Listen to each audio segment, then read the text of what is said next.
اور یہ مت سمجھ کہ تو بے سہارا ہے، نجف کا طالب علم ہے، بے انتہا بیمار ہے اور ضعیف اور فقیر۔ فقر بھی اللہ کا امتحان ہے اور امیری بھی اللہ کی امتحان ہے، کبھی دے کر آزماتا ہے، کبھی لے کر آزماتا ہے۔ کئی لوگ ہیں نا جو جوانی میں مر جاتے ہیں، معصوم کا فرمان ہے مرنے والا کبھی پچھتاتا نہیں ہے، پیچھے رہنے والے روتے ہیں کہ بیٹا جوان مر گیا، لیکن مصلحت الہی تھی کہ اللہ نے جوانی میں موت دی، شاید آگے جا کے وہ گناہ کرتا تو خدا نے جلدی موت دی۔ اور مرنے والا جب اس دنیا میں جاتا ہے، اس تصور کو کل بیان کروں گا، وہ خوش ہوتا ہے کہ اے کاش خدا تو نے مجھے پہلے مار دیا ہوتا، کیونکہ وہاں اتنی بڑی نعمتیں ہیں، بندہ دیکھ کر ان نعمتوں کو دیکھ کر کہتا ہے کاش میں پہلے آ جاتا وہاں۔ تو یہ جوان فقیر بھی ہے، بیمار بھی ہے، طالب علم بھی ہے، بے انتہا فقیر۔ بیماری کیا ہے؟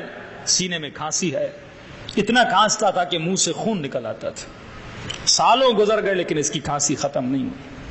جوان مدرسے سے نکلا، مولا کے حرم کی طرف بڑھنے لگا، جیسے حرم کی طرف جانے لگا، راستے میں اسے ایک عرب خاتون خوبصورت لڑکی نظر آئی۔ یہ مہذب تھا، متقی تھا، پرہیزگار تھا، جیسے نگاہ پڑی اس نے فوراً نگاہوں کو جھکایا، دیکھا ایک دکان ہے، دکان کے ساتھ ایک گھر ہے، وہ خاتون اس گھر کے اندر چلی گئی، سیدھا مولا کے حرم میں گیا کہ مولا جوان ہوں، شادی کی ضرورت ہے، بیمار بھی ہوں، فقیر بھی ہوں، مولا میری شادی کروا دیجیے۔ حرم سے باہر آیا، مسجد کے مولانا، اپنا مدرسے کے مولانا کے پاس گیا اور کہنے لگا قبلہ میرا رشتہ لینے جائیے۔ کس کے پاس جاؤں؟ کہ وہ دکان ہے، اس کے ساتھ گھر ہے، جا کر پوچھئے کہ اگر وہ مجھے بیٹی دیتے ہیں تو میں لینا چاہتا ہوں۔ ان کے اساتذہ رشتہ لینے گئے، کس کے لیے چاہیے؟ کہ طالب علم ہے، کیا کرتا ہے؟ فقیر ہے، اتنا امیر تو نہیں ہے، غریب ہے۔ کہ ٹھیک ہے، ہم ایک ہفتے کے بعد آپ کو بتائیں گے کہ بیٹی کا رشتہ دینا ہے کہ نہیں دینا۔ ہفتہ گزرا، پھر پوچھنے گیا، کیا جواب آیا؟ اس کے باپ نے کہا میں بیٹی نہیں دوں گا۔ کہ ریزن؟ کہ ایک تو یہ فقیر ہے، دوسرا یہ بیمار ہے۔ یہ معاشرے کا حال ہے کہ فقر کو دیکھ کر بیٹی نہیں دوں گا۔ اگر فقیری اور امیری معیار ہوتی تو رسول کبھی علی کو بیٹی نہ دیتے۔ معیار تقویٰ، معیار ان اکرمکم عند اللہ اتقاکم۔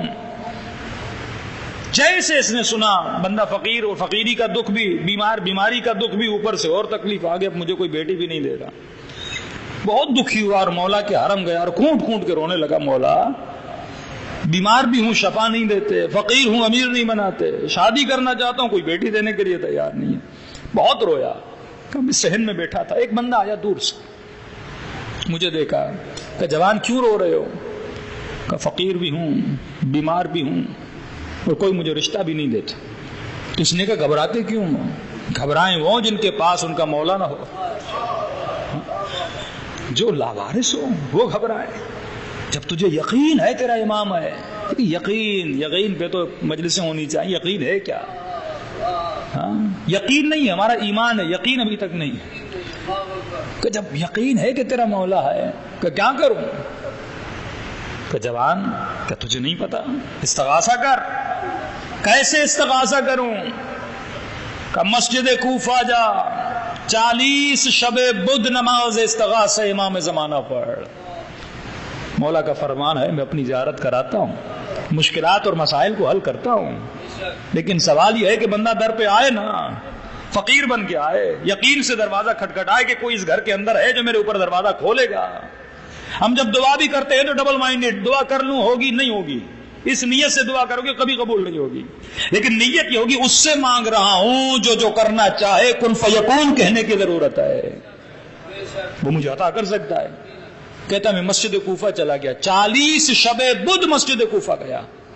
جب آخری شب بدھ آئی، فقر نے اتنا مجھے فقیر کیا کہ اب کھانے کے لیے میرے پاس کچھ بھی نہیں تھا۔ روزہ رکھتا تھا، رات کو افطار کرتا تھا، اتنی فقیری، کچھ روٹی بھی نہیں تھی، کچھ بھی کھانے کے لیے نہیں تھا، جسم انتہائی ضعیف ہو چکا۔ اس رات بہت زیادہ ٹھنڈک اور سردی بھی تھی، بارش بھی ہو رہی تھی، کروں تو کیا کروں، جاؤں نہیں جاؤں؟ میں نے کہا کھانا بھی نہیں کھایا، جسم میں طاقت بھی نہیں، کھانسی بھی ہو رہی ہے، لیکن میں نے کہا اتنی راتیں گئے ہو، بس آخری رات کی زحمت ہے، ارادے کی مضبوطی۔ کہا کہ میں گیا مسجد کوفہ، اور جیسے مسجد کوفہ پہنچا، کھانے کے لیے کچھ بھی نہیں تھا، میں اپنے ساتھ قہوہ لے کر آیا تھا، اس کو گرم کر کے میں نے رکھا. اب میں نے سوچا اگر مسجد کوفہ کے بیچ میں بیٹھتا ہوں تو کھانسی ہوتی ہے، اور کھانسی ہوتی ہے منہ میں خون آتا ہے، خون کو نگل بھی نہیں سکتا اور مسجد کے صحن میں پھینک بھی نہیں سکتا، کروں تو کیا کروں؟ اب کہتا میں نے سوچا میں دالان کے پاس جا کر بیٹھ جاتا ہوں، جب کھانسی ہوگی تو منہ میں جو خون آئے گا وہ مسجد کے باہر پھینک دوں گا.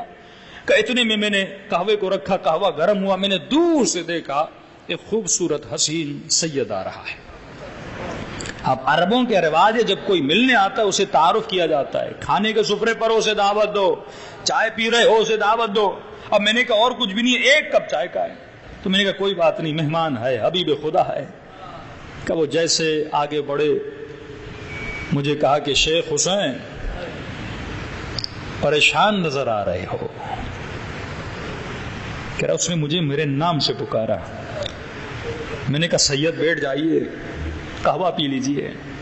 کہ شیخ حسین پریشانی کیسی ہے؟ میں نے کہا کہ سید فقیر ہوں. کہ شیخ حسین تمہارے حق میں یہی بہتری ہے کہ تو فقیر رہے، فقیری ہی تجھے میرا مطیع بنائے گی، امیری تیرے حق میں نہیں ہے. شیخ حسین بتا اور مسئلہ کیا ہے؟ کہا کہ سینے میں بڑی تکلیف ہے، کھانستا ہوں تو خون آتا ہے، اتنے سال گزر گئے، بیماری نے زندگی کو اجیر کر دیا ہے. کہ شیخ حسین کیا قہوہ نہیں پلاؤ گے؟ کہ ایک ہی کپ تھا، میں نے اس سید کو دیا، زیادہ نہیں، اس نے صرف اپنے ہونٹ لگائے اور مجھے ہاتھ میں قہوہ دیا. کہ قہوہ پی. کہ توجہ بالکل نہیں تھی، میں نے وہ قہوے کے 2 گھونٹ لیے، پیا، بس یہ کہہ کر وہ کھڑے ہوئے. میں نے کہا سید کہاں جا رہے ہو؟ کہا مسلم کے پاس جا رہا ہوں، 2 رکعت نماز پڑھوں گا. میں نے کہا سید میں بھی ساتھ چلوں گا. کہ چلو. کہ سید آگے آگے، میں پیچھے پیچھے.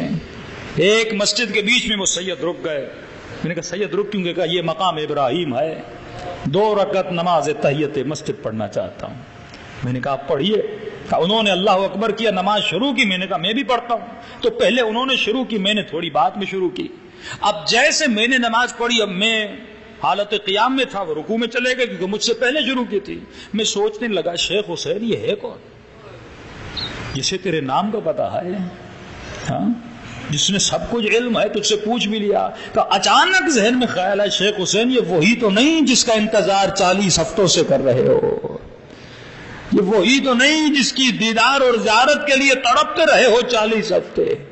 کہ یہ ذہن میں خیال آیا تو میں نے کہا اب جلدی نماز ختم کرو، کوئی ایسا نہ ہو نماز ختم کر کے چلے جائیں. یعنی میں مل بھی چکا پر پہچان نہ چکا. کہ جلدی جلدی سے میں نے نماز ختم کرنا چاہیے، اور ختم کرنے ہی والا تھا. میں نے دیکھا اس کے اطراف میں ایک نور کا حالہ تھا، ایک نور نے اس کے پورے وجود کو کور کر لیا تھا. نماز جیسے ختم، میں نے فوراً امام کے دامن کو پکڑ لیا. میں نے کہا مولا بڑی مشکل سے زیارت ہوئی ہے، آپ نے وعدہ کیا تھا مسلم کی قبر کے پاس جائیں گے، وہاں تک میرے ساتھ چلنا ہے، پھر آپ جاتے ہیں تو چلے جائیں. کہا وہ کھڑے ہوئے، یہ آگے آگے، میں ان کے پیچھے پیچھے تھا. جیسے مسلم کی قبر پہ پہنچے تھوڑی دیر وہ وہاں کھڑے رہے، اس کے بعد میرے مولا مجھے نظر نہیں آئے. شیخ حسین کہتا ہے روتا ہوا گڑ گڑاتا ہوا مدرسے تک آیا.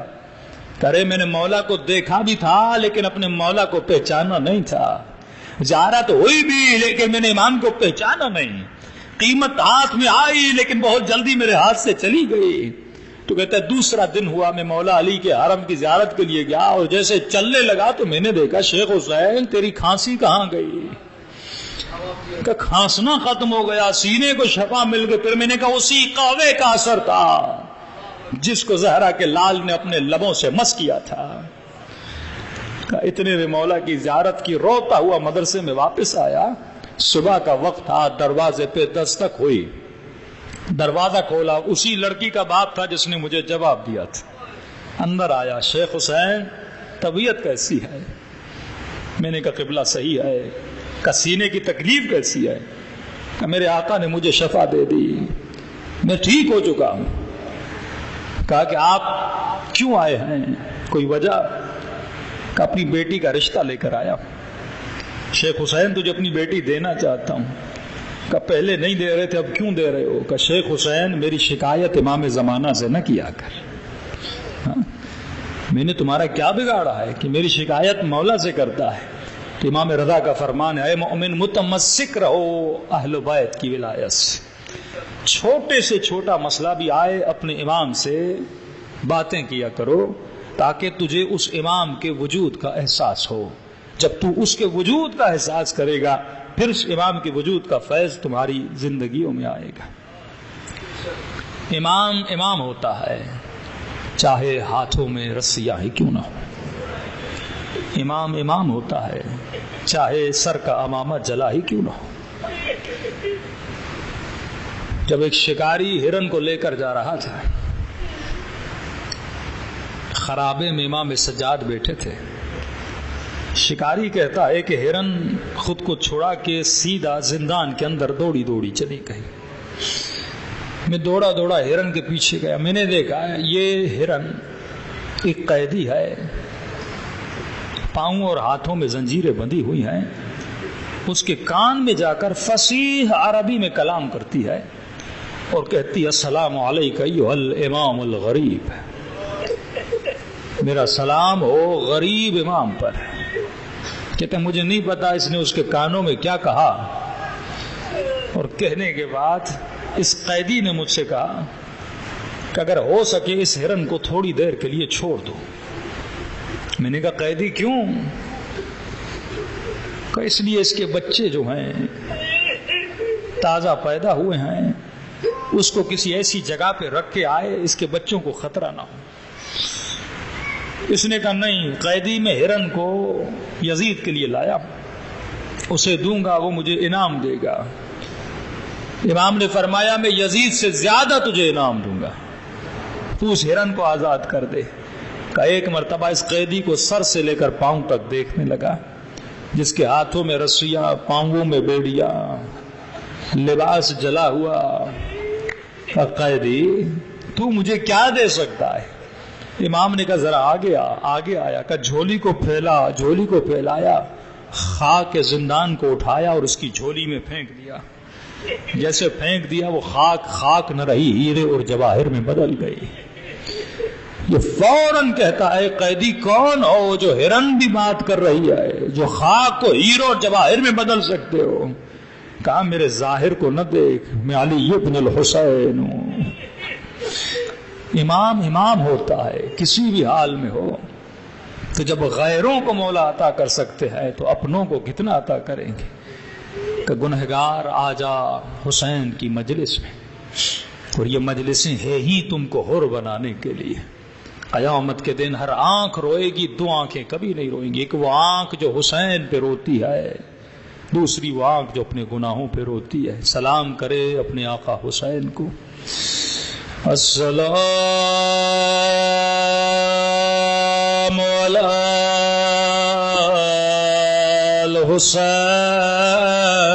الحسین وعلی علی ابن الحسین وعلی اولاد الحسین وعلی اصحاب. بلند آواز سے السلام علی الحسین وعلی علی ابن وعلی اولاد الحسین وعلی اصحاب. سب مل کے السلام علی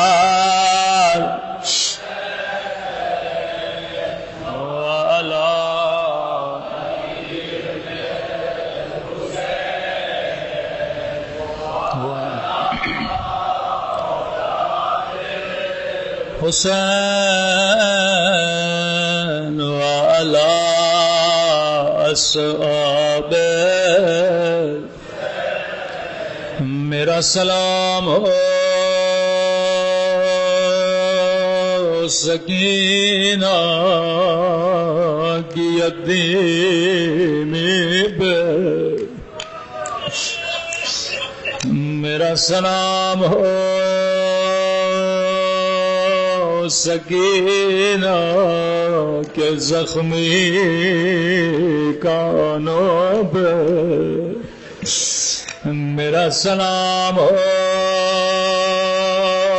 سکینہ کے زخمی رخساروں پہ۔ یہ بچی بڑی مظلومہ بچی ہے، جس بچی نے بابا کے بعد بڑے زخم دیکھے، جب بڑے پیار سے کہنے لگی بابا بیٹوں کے بھی نصیب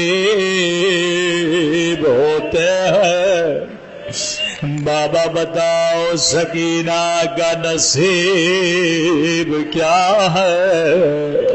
حسین نے کربلا کی مٹی اٹھائی، سکینہ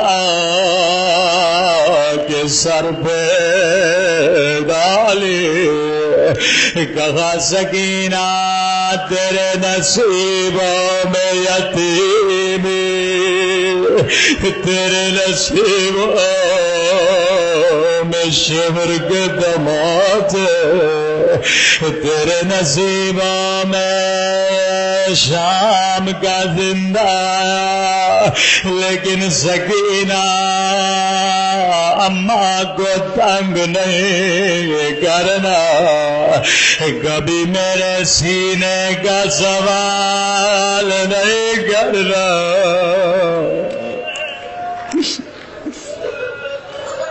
بڑی مظلومہ بچی ہے، مجھے نہیں معلوم اس شمر نے سکینہ کو اتنا کیوں مارا تھا۔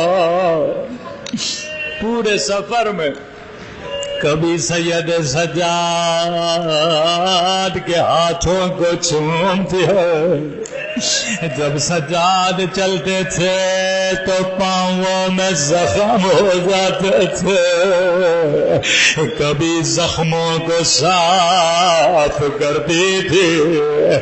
کہا سکینہ کیا اتنا بھیا سے پیار ہے؟ کہاں بھیا سجاد، سجاد اگر تو مر گیا تیرا جنازہ کون اٹھائے گا، لیکن اگر بہن مر گئے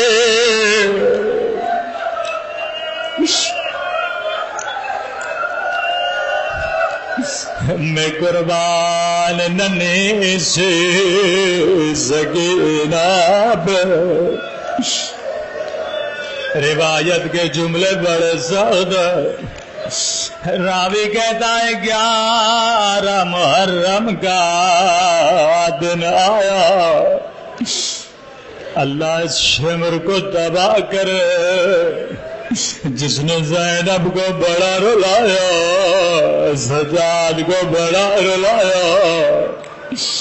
راوی کہتا ہے 11 محرم کا دن آیا، شمر نے حکم دیا سب بیویاں 3 ہو کے اونٹوں پہ سوار ہو، لیکن جیسے سکینہ پہ نگاہ پڑے بس سکینہ اکیلے اونٹ پہ بیٹھے۔ جب 4 سالہ بچی کو اونٹ پہ بٹھایا گیا، رو کر کہنے لگی سجاد مجھے اتارو۔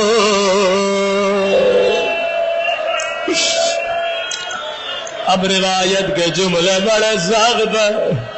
امام زمانہ اگر مجلس میں موجود ہے مجھے معاف کریے گا، میں کبھی نہ پڑھتا، لیکن آپ نے فرمایا پڑھو پڑھو تاکہ ہمارے شیعوں کو پتا چلے ہم نے تیرے لیے کیسی کیسی مصیبت اٹھائی.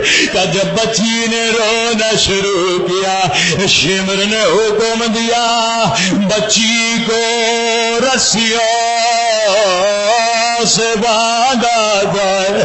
کہا یا اونٹ چلتا تھا یا بچی کی فریاد بلند ہوتے تھے. اور میرا غریب الوطن بابا اور میرا پیاسا بابا. راوی کہتا جب بچی کو اونٹ سے اتارا گیا بچی کا کرتا خون سے رنگی تھا.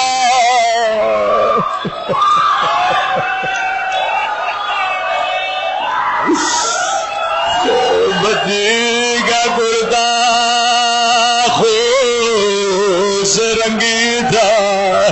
زینب نے کہا آجا حسین کی امانت آجا میرے سینے سے لگ جا. میں قربان سید سجاد کی مظلومیت میں مجھے نہیں معلوم سجاد نے یہ منظر کیسے دیکھا. پروردگار تجھے سکینہ کی مظلومیت کا واس تجھے امام سجاد کی مظلومیت کا واس ہمارے مولا اور آقا امام کا ظہور فرما. ہم سب کو مولا کے آوان اور انصار میں شریک فرما. ہم سب کے صغیرہ کبیرہ گناہ معاف فرما. ہم سب کو واجبات پر عمل کرنے کی توفیق نصیب فرما. ہم سب کو عاقبت بخیری نصیب فرما. ربنا تقبل منا انک انت السمیع العلیم.